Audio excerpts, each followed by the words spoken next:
Sifuna ukunicacisela ke bethuna ngobudlelwane bami phakathi kwamama.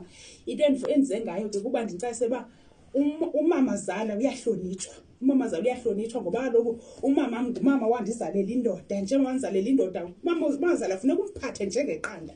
Umphathe utsho kamani. Hayi mama awuthule. Ngoba ndisathetha apho ndingena emlonyeni ndisaqalisela abantu uba ndikuthini undingena emlonyeni. Hayi ulimenemene wena. Ulimenemene. Ngoba ndisaqalisela abantu. Hayi Jesus. Hayi Jesus. Ngisatsho ke ndithi umama Zala funeka umphathe kakuhle, umhloniphe. Xa ethetha umlinde uthethe naye kakuhle. Yebo umncumele, umenzele yonke into, umthengele into ezimandi. Awuboni ntamtam. Yo, hayi ngoku. Ndithi ke ningamoyi.